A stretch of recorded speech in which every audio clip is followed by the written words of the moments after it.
بسم اللہ الرحمن الرحیم۔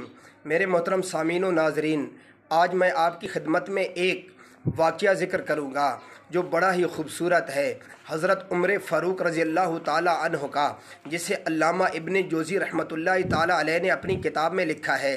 وہ فرماتے ہیں کہ ایک دن حضرت عمر فاروق رضی اللہ تعالیٰ عنہ اپنے گھر کے اندر تشریف لائے۔ اس وقت ان کی عمر تقریباً 62 سال کے قریب تھی اور خلافت کے آخری ایام چل رہے تھے۔ جب گھر کے اندر تشریف لاتے ہیں تو بہت زیادہ رو دیتے ہیں۔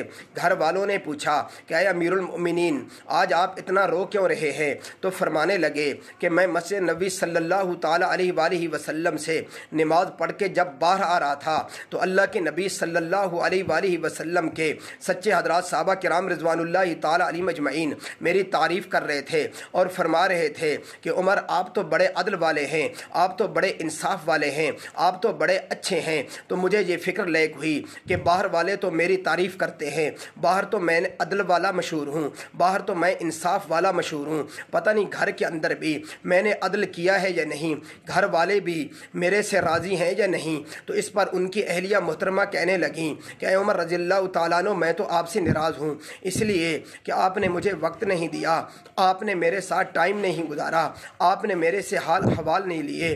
آپ دن بھر تو مسجد نبی صلی اللہ تعالیٰ علیہ وآلہ وسلم میں عبادت کیا کرتے تھے اور رات کو نقاب اوڑھ کر کے مدینہ پاک کی گلیوں کے اندر گشت کیا کرتے تھے۔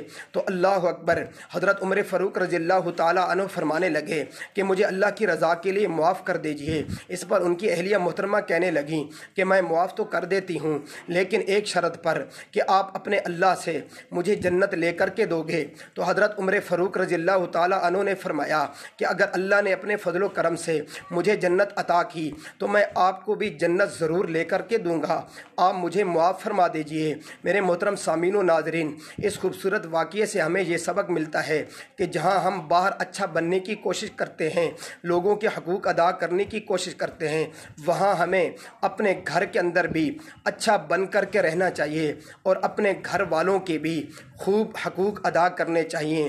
اللہ مجھے اور آپ کو عمل کرنے کی توفیق عطا فرمائے۔